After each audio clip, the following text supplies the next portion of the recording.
र गाइज आज चाहिँ मैले चाहिँ यो यत्रो बट्टाबाट चाहिँ मैले आज भेप बनाउन लागेको छु। देख्न सक्नुहुनेछ, बताउनु हुन्न होला। मैले चाहिँ आज यसमा चाहिँ मैले भेप बनाउने छु, त्यो हेर्दै जानु होला। भिडियोमा चाहिँ गराउने चाहिँ सोचेको छु, तर हुन्छ नै पनि त्यो मैले फिक्स चाहिँ छैन, तर गराउन चाहिँ मैले खोज्छु।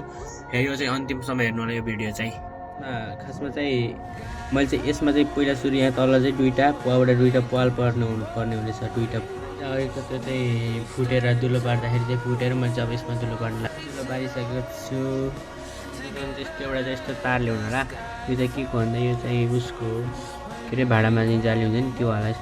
अनि यो चाहिँ गरिसकेपछि हामी चाहिँ यसलाई कोइल बनाउँछौँ। यसको लागि चाहिँ यस्तो गरेर मैले बेर गरेर गयो। यो चाहिँ यस्तो डिसी गरेर जाँदा यस्तो तात्छ होइन। अनि चाहिँ हामीले चाहिँ त्यो अघिको डब्बामा चाहिँ यसरी त्यसलाई चाहिँ फिट गरेर अनि मैले चाहिँ कपास राख्छु। अनि कपास चाहिँ फुल गरेर अनि साइड साइडमा यस्तो होल गरेर त्यो सास तान्नुको लागि अनि चाहिँ मैले भेप चाहिँ रेडी गरिसकेको थिएँ। यसलाई चाहिँ फ्लेभर यसमा चाहिँ अब चाहिँ फ्लेभर भर्ने हो होइन। यसमा चाहिँ मसँग चाहिँ फ्लेभर नभएको कारणले मैले यत्तिकै गरेर चाहिँ त्यसमा चाहिँ कोइल चाहिँ डढेको छ, देख्न सक्नुहुन्छ। तर उस चाहिँ धुवा चाहिँ यस्तो आउने है छ। मैले चाहिँ डेमो गराएको यसले हुन्छ नि भनेर हल्का हल्का चाहिँ आएको छ।